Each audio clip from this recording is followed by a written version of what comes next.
Okay, business services. Services are intangible in nature, which provide classification of wants ആണ്. അപ്പോൾ services എന്ന് പറയുന്നത് intangible ആണ്. അത് which provide satisfaction of wants ആണ്. അതായത് നമ്മുടെ ആഗ്രഹങ്ങൾ സാറ്റിസ്ഫൈ ചെയ്യാൻ വേണ്ടിയാണ് സർവീസുകൾ കിട്ടുന്നത്. അത് കാണാൻ പറ്റില്ല എന്നുള്ളതാണ്. അപ്പം സാറ്റിസ്ഫാക്ഷൻ ഓഫ് വാൺസ് പ്രൊവൈഡ് ചെയ്യുക എന്നുള്ളത് സർവീസ് കൊണ്ട് ഉദ്ദേശിക്കുന്നത് സർവീസ് എപ്പോഴും ഇൻറ്റാഞ്ചിബിൾ ആയിരിക്കും. ഇവിടെ നേച്ചർ ഓഫ് സർവീസസ് പറയുന്നുണ്ട്. Services are intangible. സർവീസസിൻ്റെ പ്രത്യേകതയാണ് that is they cannot be touched, seen or felt. അതാണ് ഇൻറ്റാഞ്ചിബിൾ ഉദ്ദേശിക്കുന്നത്. കാണാൻ പറ്റില്ല, തൊട്ട് നോക്കാൻ പറ്റത്തില്ല എന്നൊക്കെ ഉള്ളതാണ് പറയാം. ഇൻകൺസിസ്റ്റൻസിയാണ് മനസ്സിലാവുന്നുള്ള. സർവീസസ് ഇൻകൺസിസ്റ്റൻ്റ് ആയിട്ടാണ് പോകുന്നത്. Simultaneous activities of production and consumption being performed. Simultaneous ആയിട്ടുള്ള ആക്ടിവിറ്റികളായ പ്രൊഡക്ഷൻ ആൻഡ് കൺസംഷനാണ് ഇവിടെ പെർഫോം ചെയ്തു പോകുന്നത്. ഇതിനകത്ത് സർവീസിനകത്ത് cannot be stored for a future use. Service നമുക്ക് ഫ്യൂച്ചർ യൂസിന് വേണ്ടി എന്ത് ചെയ്യാൻ പറ്റത്തില്ല, സ്റ്റോർ ചെയ്ത് വയ്ക്കാനും പറ്റില്ല. പാർട്ടിസിപ്പേഷൻ ഓഫ് ദ കസ്റ്റമറുടെ പാർട്ടിസിപ്പേഷനിലൂടെ എന്ത് കിട്ടത്തുള്ളൂ, സർവീസ് എന്ന് പറയുന്നത് ഫുൾഫിൽ ചെയ്തുള്ളൂ. കസ്റ്റമർ എന്ത് ചെയ്യണം, പാർട്ടിസിപ്പേറ്റ് ചെയ്യണം. അപ്പോൾ കസ്റ്റമറുടെ സാറ്റിസ്ഫാക്ഷൻ അതാണ് നമ്മൾ ഇതിനകത്ത് പറഞ്ഞത്, സർവീസസിനകത്ത് പറയുന്നത്. അപ്പോൾ കസ്റ്റമർ എവിടെ പാർട്ടിസിപ്പേറ്റ് ചെയ്തെങ്കിൽ കസ്റ്റമർ സാറ്റിസ്ഫാക്ഷൻ അവിടെ എന്ത് ചെയ്യാൻ പറ്റുള്ളൂ, വാണ്ട് ഫുൾഫിൽ ചെയ്യൂ എന്നുള്ളതാണ്. ഇത്രയും കാര്യങ്ങൾ നേച്ചർ ഓഫ് സർവീസസിൻ്റെ നേച്ചറാണ്. ഓക്കെ, ഇനി difference between services and goods ആണ്. സാധനങ്ങളും ഗുഡ്സും തമ്മിലുള്ള ഡിഫറൻസ് പറയുകയാണേ. നേച്ചർ വൈസ് നമ്മൾ കമ്പയർ ചെയ്യുകയാണെങ്കിൽ സർവീസസ് എന്ന് പറയുന്നത് ആൻ ആക്ടിവിറ്റി ഓർ പ്രോസസ് ആണ്. ആക്ടിവിറ്റിയോ പ്രോസസ് ആണോ, ഒരു ആക്ടിവിറ്റി ആവാം അല്ലെങ്കിൽ ഒരു പ്രോസസ് ആവാം, പ്രക്രിയയാവാം. Example watching a movie in a cinema hall, ഇതൊരു സർവീസസാണ്. ഒരു മൂവി നമ്മളൊരു ആക്ടിവിറ്റി അല്ലേ അവിടെ, അല്ലെങ്കിൽ ഒരു പ്രോസസ്സാണ് നടക്കുന്നത്. ഒരു മൂവി സിനിമ ഹാളിൽ ഇരുന്ന് അല്ലെങ്കിൽ തിയേറ്ററിൽ ഇരുന്ന് നമ്മൾ കാണുന്നത് സർവീസസ് ആണ്. ഗുഡ്സ് എന്ന് പറയുന്നത് physical object. Example video cassette of movie, ഒരു ഫിസിക്കൽ ഒബ്ജക്റ്റ്, വീഡിയോ കാസറ്റ് അല്ലേ, മൂവി കാണുന്ന വീഡിയോ കാസറ്റ്, അതൊരു ഗുഡ്സ് തന്നെയാണെന്നുള്ളതാണ് പറയുന്നത്. പിന്നെ ടൈപ്പിൻ്റെ ബേസിൽ നമ്മൾ കമ്പയർ ചെയ്യുകയാണെങ്കിൽ ഇവിടെ ഹെട്രോജീനിയസ് ആണ്, അവിടെ ഹോമോജീനിയസ് ആയിരിക്കും. ഗുഡ്സ് സർവീസ് ഹെട്രോജീനിയസ് നമ്മൾ പറയുന്നില്ല, ഇൻകൺസിസ്റ്റൻ്റ് ആയിട്ട് പോകുന്നത്. ഹെട്രോജീനിയസ് ആണ്, ഇവിടെ ഹോമോജീനിയസ് ആയിരിക്കും ഇത് ഗുഡ്സ് എപ്പോഴും. അടുത്തത് ഇൻറ്റാഞ്ചിബിലിറ്റിയുടെ ബേസിൽ കമ്പയർ ചെയ്യുകയാണെങ്കിൽ സർവീസസ് ഇൻറ്റാഞ്ചിബിളാണ്. ഡോക്ടർ ട്രീറ്റ്മെൻറ്റ് ഇൻറ്റാഞ്ചിബിളാണ്, ലോയർ ട്രീറ്റ്മെൻറ്റ്, ചാർട്ടേഡ് അക്കൗണ്ടിൻ്റെ സർവീസസ് ഇതെല്ലാം നമുക്ക് എന്താണ്, ഇൻറ്റാഞ്ചിബിളാണ് സർവീസസ്. എന്നാൽ ഗുഡ്സ് എന്ന് പറഞ്ഞാൽ ടാഞ്ചിബിളാണ്, കാണാം. മെഡിസിൻ, ടി വി, കമ്പ്യൂട്ടർ, ഇതെല്ലാം എന്താണ്, ടാഞ്ചിബിൾ ആണെന്നുള്ളതാണ്.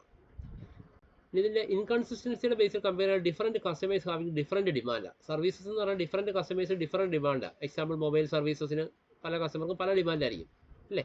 ഓരോ കസ്റ്റമർക്കും ഓരോ ഡിമാൻഡ് ആയിരിക്കും സർവീസസിൽ വരുന്നത്. ഗുഡ്സിൻ്റെ കേസിൽ different customers getting a standardised demand fulfil ചെയ്തു. പല കസ്റ്റമേഴ്സിനും സ്റ്റാൻഡർഡൈസ് ഉള്ള ഡിമാൻഡ് ഫുൾഫിൽ ചെയ്തു പോവുകയാണ് ഇവിടെ ഗുഡ്സിൽ നമ്മൾ ചെയ്യുന്നത്. ഇതിൻ്റെ ഇൻസെപ്പറബിലിറ്റി നോക്കുകയാണെങ്കിൽ സൈമിൾട്ടേനിയസ് പ്രൊഡക്ഷൻ ആൻഡ് കൺസംഷനാണ്. ഇവിടെ സൈമിൾട്ടേനിയസ് പ്രൊഡക്ഷൻ ആൻഡ് കൺസംഷൻ എന്ന് പറയുന്ന ഒരു സൈമിൾട്ടേനിയസ് ആക്ടിവിറ്റി ആയിട്ടാണ് ഇത് പോകുന്നത്, സർവീസ് പോകുന്നത്. Example eating ice cream in A restaurant. റെസ്റ്റോറൻറ്റിൽ നമ്മൾ ഐസ്ക്രീം കഴിക്കുന്നത്, അവിടെ ഒരു എന്തുണ്ട്, പ്രൊഡക്ഷനും കൺസംഷനും ഒരുമിച്ച് നടക്കുകയാണ്. അപ്പോൾ അത് സർവീസസ് തന്നെയാണെന്ന് പറയാം. എന്നാൽ ഗുഡ്സിൻ്റെ കേസിൽ separation of production and consumption, പ്രൊഡക്ഷനും കൺസംഷനും നമുക്ക് എന്ത് ചെയ്യാൻ പറ്റും, സെപ്പറേറ്റ് ചെയ്യാൻ പറ്റും. Example purchasing ice cream from store. അപ്പോൾ അവിടുത്തെ പ്രൊഡക്ഷൻ എന്താണെന്നും അതിൻ്റെ കൺസംഷനും ഒക്കെ നമുക്ക് സെപ്പറേഷൻ ആണ് എന്നുള്ളതാണ് പറയാം. അടുത്ത ഇൻവെൻട്രി ബേസ് നമ്മൾ കമ്പയർ ചെയ്യുകയാണെങ്കിൽ services cannot be kept in stock. Service ഒരിക്കലും നമുക്ക് ഇൻവെൻട്രി എന്ന് പറഞ്ഞാൽ സ്റ്റോക്കാണല്ലോ, സ്റ്റോക്ക് ചെയ്ത് വയ്ക്കാൻ പറ്റില്ല. Example experience of train journey, നമുക്ക് സ്റ്റോക്ക് ചെയ്ത് വെക്കാൻ പറ്റും. ട്രെയിനിൽ യാത്ര ചെയ്തത് സർവീസസ് ആണ്. അപ്പോൾ അവിടെ ഉണ്ടായ അനുഭവങ്ങൾ നമുക്ക് എങ്ങനെ സ്റ്റോക്ക് ചെയ്ത് വെക്കാൻ പറ്റില്ല. എന്നാൽ ഗുഡ്സ് ആണെങ്കിൽ can be kept in A stock. Goods നമുക്ക് സ്റ്റോക്ക് ചെയ്യാം. എക്സാമ്പിൾ ട്രെയിൻ ജേണി ടിക്കറ്റ്, ട്രെയിനിലെ ജേണി യാത്ര ചെയ്തതിൻ്റെ ടിക്കറ്റ് നമുക്ക് വേണമെങ്കിൽ എന്ത് ചെയ്യാം, ഒരു ഗുഡ്സ് ആയിട്ട് നമുക്ക് വേണമെങ്കിൽ എന്ത് ചെയ്യാം, സ്റ്റോർ ചെയ്ത് വയ്ക്കും.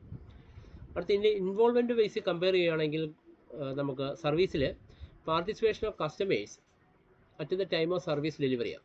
ഇവിടെ കസ്റ്റമേഴ്സിൻ്റെ പാർട്ടിസിപ്പേഷൻ ഉണ്ട്. ഏത്, at the time of service ഡെലിവറിയുടെ സമയത്ത് പാർട്ടിസിപ്പേഷൻ ഓഫ് കസ്റ്റമർ ഉണ്ട് ഇതിനകത്ത്. എക്സാമ്പിൾ സെൽഫ് സർവീസിൻ്റെ ഫാസ്റ്റ് ഫുഡ്, നമ്മുടെ ഫാസ്റ്റ് ഫുഡ് ഷോപ്പിലൊക്കെ നമ്മൾ സെൽഫായിട്ട് സർവീസ് ചെയ്യുന്നുണ്ടല്ലേ, ഫുഡ് എടുത്ത് കഴിക്കുകയൊക്കെ ചെയ്യും.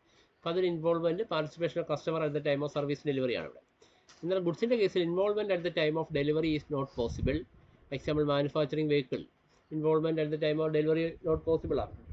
വെഹിക്കിളൊക്കെ മാനുഫാക്ചർ ചെയ്യുന്നിടത്തൊക്കെ നമുക്ക് involvement at the time of delivery നമുക്ക് എന്തല്ല പോസിബിൾ അല്ല എന്നുള്ളതാണ് പറയുന്നത്. ഇതാണ് ഡിഫറൻസിൻ്റെ കേസിൽ വരുന്നത്. ഇനി ടൈപ്പ് ഓഫ് സർവീസ്, പലതരത്തിലുള്ള സർവീസ് ഉണ്ട്. ഒന്നാമത്തെ ബിസിനസ് സർവീസ്, സേവനം, ബിസിനസ് സേവനങ്ങളുണ്ട്. സോഷ്യൽ, സാമൂഹിക സേവനങ്ങളുണ്ട്. പേഴ്സണൽ സർവീസ് ഉണ്ട്, വ്യക്തിഗത സേവനങ്ങളുണ്ട്. ഓക്കെ, അപ്പോൾ ആദ്യത്തെ ബിസിനസ് സർവീസ് എന്താണെന്ന് പറഞ്ഞത്, it means those services which help in the successful running of A business. അപ്പോൾ ഇവിടെ ഈ സർവീസ് പറഞ്ഞാൽ ഒരു ബിസിനസ് സക്സസ്ഫുൾ ആയിട്ട് റൺ ചെയ്യുന്നത് നമ്മൾ കൊടുക്കുന്ന സർവീസാണ് ബിസിനസ് സർവീസ്. എക്സാമ്പിൾ ബാങ്കിങ്, നല്ല സർവീസ് കൊടുത്തെങ്കിൽ പിന്നെ നമ്മൾ ബാങ്കിൽ ചെല്ലത്തുള്ളൂ. ഇൻഷുറൻസ് നല്ല സർവീസ് കൊടുത്തെങ്കിൽ ഇൻഷുറൻസ് കമ്പനി പിന്നെയും ചെല്ലും. ട്രാൻസ്പോർട്ടേഷൻ, കമ്മ്യൂണിക്കേഷൻ, ഇതെല്ലാം ബിസിനസ് സർവീസിൻ്റെ ഭാഗമാണ്. സോഷ്യൽ സർവീസ് ഉണ്ട്, സാമൂഹ്യ സേവനമുണ്ട്, which are generally provided voluntarily to fulfil social ഗോളാണ്. വോളണ്ടറി ആയിട്ട് സ്വമേധയാ സോഷ്യൽ ഗോൾ ഫുൾഫിൽ ചെയ്യുന്നതിന് വേണ്ടി നമ്മൾ കൊടുക്കുന്ന സർവീസാണ് ഇത് സോഷ്യൽ സർവീസ്, സാമൂഹ്യ സേവനങ്ങൾ. എക്സാമ്പിൾ ഹെൽത്ത് സർവീസ്, ചാരിറ്റി, അല്ലേ? ഹെൽത്ത് സർവീസ് ചെയ്യുന്നത് നമുക്ക് ആരോഗ്യ മേഖലയിൽ, പിന്നെ നമ്മൾ ചെയ്യുന്ന ചാരിറ്റി, ജീവകാരുണ്യ പ്രവർത്തനങ്ങൾ, ഇതെല്ലാം എന്താണ്? സോഷ്യൽ സർവീസാണ്. അടുത്ത പേഴ്സണൽ സർവീസ് ഉണ്ട്, വ്യക്തിഗതമായിട്ടുള്ള കുറേ കാര്യങ്ങൾ. Which are experienced differently in different പീപ്പിളാണ്. പേഴ്സണൽ സർവീസ് ഓരോ വ്യക്തികൾക്കും ഓരോ രീതിയിലാണ് പേഴ്സണൽ സർവീസ് ഫീൽ ചെയ്യുന്നത്. They are not consistent in nature. എപ്പോഴും കൺസിസ്റ്റൻസി വരത്തില്ല. ടൂറിസം ഒരു പേഴ്സണൽ സർവീസാണ്. ഓരോ ടൂറിസ്റ്റുകൾക്കും ഓരോ രീതിയിലായിരിക്കും. നല്ല എക്സ്പീരിയൻസ് കാണും, നല്ലതാണെന്ന് പറയുന്ന സർവീസ്, ചിലരുടെ മോശമാണെന്ന് പറയും. റെസ്റ്റോറൻറ്റിൽ കയറുന്നത്, ചിലർ ഫുഡ് കഴിച്ചിട്ട് നല്ല ഫുഡാണെന്ന് പറയും, ചിലരുടെ മോശം ഫുഡാണെന്ന് പറയും. ഇതൊക്കെ പേഴ്സണൽ സർവീസാണ്. ടൈലറിങ്, ഇതൊക്കെ എന്താണ്? Personal service. വ്യക്തിപരമായിട്ട് നമ്മൾ ഓരോരുത്തർക്ക് സേവനം നൽകുകയാണ്. അപ്പോൾ ഇതെല്ലാം എന്താണ്? അവിടെ വരുന്ന കസ്റ്റമേഴ്സിൻ്റെ ഒരു സർവീസിനെ കുറിച്ചുള്ള സാറ്റിസ്ഫാക്ഷൻ ഡിഫറെൻ്റ് തന്നെ ആയിരിക്കും. ഓക്കെ, അടുത്ത ക്ലാസിഫിക്കേഷൻ ഓഫ് ബിസിനസ് സർവീസസ് ആണ്. ബിസിനസ് സർവീസിനെ നമ്മൾ പല രീതിയിൽ ക്ലാസിഫൈ ചെയ്തിട്ടുണ്ട്. അതിൽ ഒന്നാമത്തെ സർവീസാണ് ബാങ്കുകൾ. Bank is an institution. Bank എന്ന് പറയുന്ന ഒരു ധനകാര്യ സ്ഥാപനം, അല്ലേ? Which is primarily engaged in receiving money from the public by way of deposit and provide the same to those who are in needed of it as loan and advances. അപ്പോൾ bank എന്ന് പറയുന്നത് is an institution which primarily engage in receiving money from the public. പൊതുജനങ്ങളിൽ നിന്ന് പണം collect ചെയ്യുന്ന സ്ഥലമാണ് bank. By way of deposit. എങ്ങനെ collect ചെയ്യുന്നത്? ഡിപ്പോസിറ്റ് ആയിട്ടോ. And provide the same to those who are needed of it as a loan. അല്ലെങ്കിൽ എന്ത് ചെയ്യപ്പെടാം? നമ്മൾ അവർക്ക് ലോൺ കൊടുത്തിട്ട് അതിൻ്റെ പലിശയോ ഒക്കെ, and advances, loans and advance. ഈ രീതിയിലാണ് പബ്ലിക്കുമായിട്ട് ബാങ്കുകൾ എന്ത് ചെയ്യുന്നത്? ക്രയവിക്രയം, സർവീസസ്, അല്ലെങ്കിൽ അവിടെ നടക്കുന്ന ട്രാൻസാക്ഷൻ എന്ന് പറയുന്നത്. ഒന്നുകിൽ അവർ നമ്മുടെ ബാങ്കിൽ കൂടെ ഡിപ്പോസിറ്റ് ചെയ്യുക, അല്ലെങ്കിൽ നമ്മുടെ ബാങ്കിൽ നിന്ന് ലോൺ എടുക്കാം. ഇതാണ് ബാങ്കിൽ നടക്കുന്ന activity. According to the banking regulation act 1949. അപ്പോൾ ബാങ്കിങ് റെഗുലേഷൻ ആക്ട് എന്നാ? 1949. അപ്പോൾ ബാങ്കിങ് മീൻസ്, ബാങ്കിങ് എന്ന് പറഞ്ഞാൽ എന്താണ്? Accepting for the purpose of lending or investment or deposit of money from the public, repayable on demand or otherwise, and withdrawal by cheque, draft or otherwise ആണ്. അപ്പോൾ ഇവിടെ banking regulation ആക്ടിൽ ബാങ്കിങ്ങിൽ എന്താ മീൻ ചെയ്യുന്നത് പറയുന്നത്? Accepting for the purpose of lending. നമ്മൾ പണം പബ്ലിക്കിൽ നിന്ന് അക്സെപ്റ്റ് ചെയ്യുന്നത് എന്തിനു വേണ്ടിയാണ്? ലെൻഡിങ്ങിനാണ്, വായ്പ കൊടുക്കാൻ വേണ്ടിയാണ്. പൊതുജനങ്ങളിൽ നിന്ന് പണം എന്ത് ചെയ്യുന്നു? നമ്മൾ അക്സെപ്റ്റ് ചെയ്യുന്നു. എന്നിട്ട് എന്ത് ചെയ്യുന്നത്? ബാങ്ക് അവിടെ കൈവച്ചുകൊണ്ടിരിക്കുകയാണോ? ലെൻഡ് ചെയ്യുകയാണ്. വായ്പ വേണ്ടുന്നവർക്ക് വായ്പ നൽകുകയാണ്, അല്ലെങ്കിൽ അവർക്ക് വേറെ ആൾക്ക് കടം കൊടുക്കുകയാണ്. Or investment deposit of money, അല്ലെങ്കിൽ ഈ പബ്ലിക്കിൽ നിന്ന് കളക്ട് ചെയ്ത പണം വേറൊരു മേഖലയിലേക്ക് എന്ത് ചെയ്ത് കൊടുക്കും? ബാങ്ക് ഇൻവെസ്റ്റ് ചെയ്ത് കൊടുക്കും. ഫ്രം ദ പബ്ലിക്കിൽ നിന്ന് കളക്ട് ചെയ്ത ഈ പണം ബാങ്ക് ഒന്നുകിൽ എന്ത് ചെയ്യപ്പെടാം? ലെൻഡ് ചെയ്യപ്പെടാം, അല്ലെങ്കിൽ വേറെ ഏതെങ്കിലും മേഖലയിലേക്ക് ഇൻവെസ്റ്റ് ചെയ്ത് കൊടുക്കും. Repayable on demand. പക്ഷേ ഇൻവെസ്റ്റ് ചെയ്ത ആൾക്കാർക്ക്, അല്ലെങ്കിൽ ബാങ്കിൽ ഡെപ്പോസിറ്റ് ചെയ്ത ആൾക്കാർക്ക് എപ്പോൾ ആണെങ്കിലും എന്ത് ചെയ്യും? അവർ ഡിമാൻഡ് ചെയ്യുമ്പോൾ കൊടുക്കും, അല്ലേ? നമ്മൾ ബാങ്കിൽ പണം നിക്ഷേപിച്ച് കഴിഞ്ഞാൽ എപ്പോൾ തിരിച്ചു ചോദിക്കുക, അപ്പോൾ തിരിച്ചിടണം, അല്ലേ? അതാണ് repayable on demand or otherwise, and withdrawal by cheque. അല്ലെങ്കിൽ വേറെ ഏതെങ്കിലും രീതിയിൽ നമുക്ക് എന്ത് ചെയ്യപ്പെടാം? ഡിമാൻഡ് ചെയ്യപ്പെടാം. ചെക്ക് വഴിയോ, ഡ്രാഫ്റ്റ് വഴിയോ, മറ്റേ ഏതെങ്കിലും അതർവൈസ് ഗൂഗിൾ പേ വഴിയോ ഒക്കെ എന്ത് ചെയ്യപ്പെടാം? നമുക്കത് റീപേ ചെയ്യാമെന്നാണ് പറയുന്നത്. അപ്പോൾ ഈ ചെയ്യുന്ന കാര്യങ്ങളെല്ലാം കൂടെ കൂട്ടിയാണ് നമ്മൾ എന്ത് പറയുന്നത്? ബാങ്കിങ് എന്ന് പറയുന്നത്. ഈ ബാങ്കിനെ നമ്മൾ പല രീതിയിൽ ക്ലാസിഫൈ ചെയ്യുന്നുണ്ട്. ഏതൊക്കെ ബാങ്കുകളാണെന്ന് പറയുന്നു. ഒന്നാമത്തെയാണ് കോഓപ്പറേറ്റീവ് ബാങ്ക്, സഹകരണ ബാങ്കുകൾ, അല്ലേ? They are governed by the provisions of state cooperative societies act. നമുക്കറിയാം കോഓപ്പറേറ്റീവ് സൊസൈറ്റി ആക്ട് ഉണ്ട്, അല്ലേ? സഹകരണ നിയമം നമ്മുടെ രാജ്യത്തുണ്ട്. അപ്പോൾ ആ സഹകരണ നിയമത്തിൽ ഫോം ചെയ്ത് ആ സഹകരണ നിയമത്തിനുണ്ടൽ പ്രവർത്തിക്കുന്ന ബാങ്കുകളാണ് cooperative bank. They act as an important source of rural credit that is agriculture ഫിനാൻസാണ്. ഈ കോഓപ്പറേറ്റീവ് ബാങ്കുകൾ കൂടുതലും കാർഷിക വായ്പയാണ് നൽകുന്നത്. അവിടെ റൂറൽ ക്രെഡിറ്റ് ആണ്. ഏതാ? ഗ്രാമങ്ങളിലുള്ള ഗ്രാമീണ മേഖലയിലുള്ളവർക്ക് വായ്പ നൽകാൻ വേണ്ടിയാണ് ഏത് ഫോം ചെയ്തിരിക്കുന്നത്?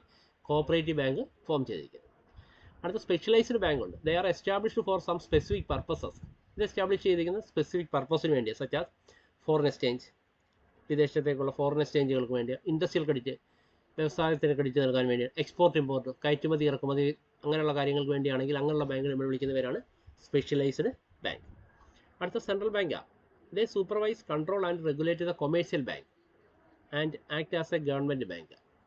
In India RBI is the central bank. അപ്പോൾ സെൻട്രൽ ബാങ്ക് എന്ന് പറയുന്നത് എന്താ? Supervise, control and regulate the commercial bank. Commercial ബാങ്കുകളെ സൂപ്പർവൈസ് ചെയ്യുകയും കൺട്രോൾ ചെയ്യുകയും റെഗുലേറ്റ് ചെയ്യുന്ന ബാങ്കുകളാണ് ഇത് സെൻട്രൽ ബാങ്ക്, അല്ലെങ്കിൽ ബാങ്കർ ടു ദ ഗവൺമെൻറ്റിൻ്റെ ബാങ്കറാണെന്നാണ് പറയുന്നത്, അല്ലേ? ഇന്ത്യയിലെ ഏതാണ് central bank? RBI. Reserve bank of ഇന്ത്യയാണ് ഇന്ത്യയുടെ സെൻട്രൽ ബാങ്ക് എന്ന് പറയുന്നത്. അടുത്ത കൊമേഴ്ഷ്യൽ ബാങ്കാണ്, അല്ലേ? വാണിജ്യ ബാങ്കുകളാണ്. They are governed by the Indian banking regulation act 1949. 1949 Indian banking regulation act പ്രകാരം ഫോം ചെയ്ത ബാങ്കുകളാണ് 1949 40 1949 ഫോം ചെയ്തിരിക്കുന്ന ബാങ്കുകളാണ് ഇത് കൊമേഴ്സ്യൽ ബാങ്ക് എന്ന് പറയും. There further classified in public sector, private sector, foreign bank. ഈ 1949 ബാങ്ക് റെഗുലേഷൻ ആക്ട് പ്രകാരം ഫോം ചെയ്ത കൊമേഴ്സ്യൽ ബാങ്കുകളെ വീണ്ടും നമ്മൾ പൊതുമേഖലാ ബാങ്കുകളെന്നും സ്വകാര്യ ബാങ്കുകളെന്നും ഫോറിൻ ബാങ്ക് വിദേശ ബാങ്കുകളെന്നും തരംതിരിച്ചിട്ടുണ്ട്. ഓക്കെ, ഇത്രയും കാര്യം ക്ലിയർ ആണല്ലോ.